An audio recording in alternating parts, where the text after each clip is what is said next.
Welcome back to this Blissful Living Mwattu. This is Priscilla, and today we're going back to the 90s. I was very much serious when I asked you what was your favorite snack growing up. Let it be in the 90s, in the 80s, whatever year it was. If you're a millennium, just let me know, what did you love eating while growing up? Mine was muhogo omsike, and if you are interested in seeing how fried cassava looked like then, not now, looked like in the 90s, just go onto the link in the corner and just see what I came up with. So today we are going back in the 90s and we are going to see how you can make samosas in a very fast way but still delicious. Ndabyo bulungi bwo nsende abalamu singa gwe tobadde nange nandirazeewa. So here are my samosas. They are already done. Just look at that. Look at the colors. Let us get to work.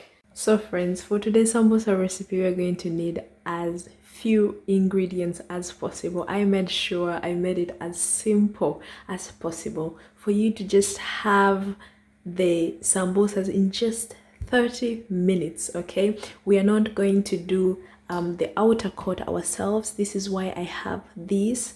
These are already made spring roll pastries, which look actually like these. So they already come made. You can do spring rolls with this, you can do samosas and many more other things. This is not sponsored, this is just what works for me. Okay, so these are the pastry you will need.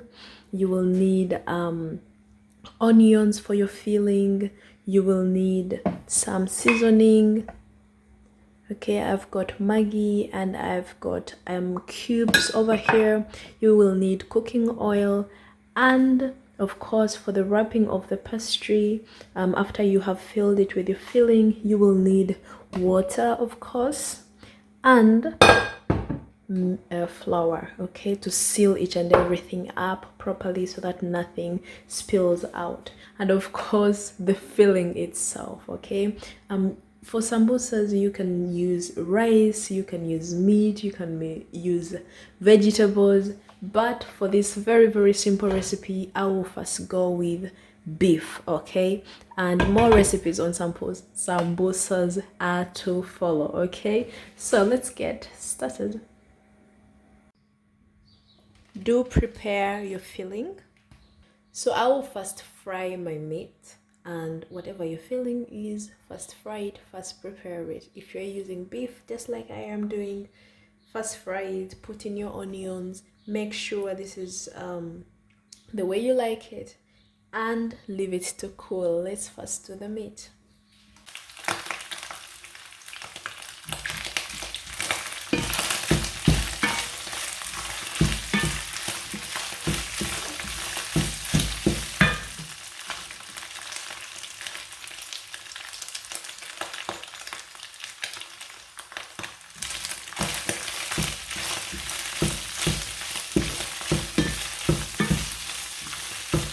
This is perfect for breakfast because listen, if you've got the pastry already, you don't have to do another chapati roll for you to make your samosas. You don't have to do the dough. If you've got these in the kitchen already, it's so perfect for breakfast. In 30 minutes you are already done. So let's finish up our thing.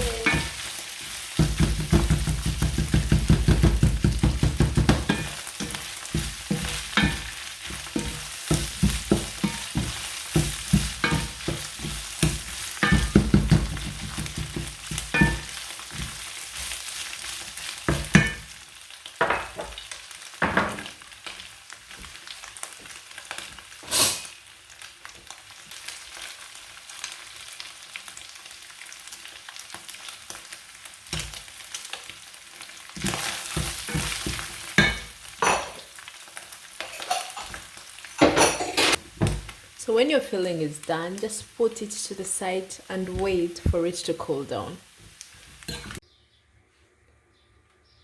So here we go. Let's start. Just in case you've got a brush, would be perfect. If you don't, just use a normal spoon. So I will go like this, make a triangle. If you've got a brush, very good. If you don't, please go ahead and use a spoon for this. Okay, we'll do that to one side.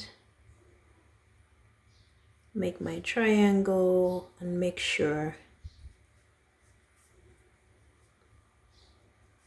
it is glued. Okay, and because these are very thin, I would just go ahead and make another triangle.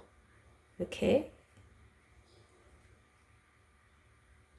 and I will glue this side this time around.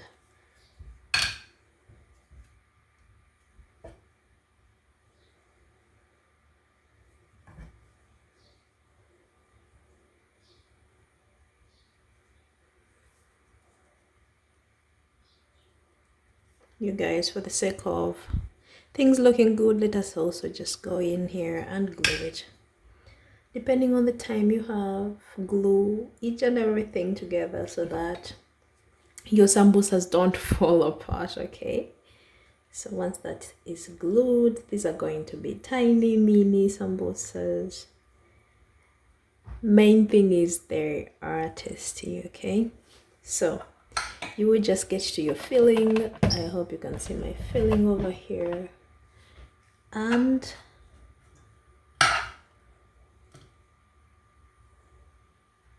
just fill it up, and of course glue this opening as well. So there you go.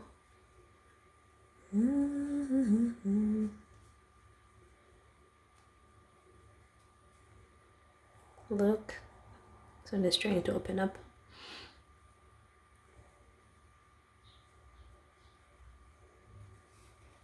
You see, number one is done. 99 to go.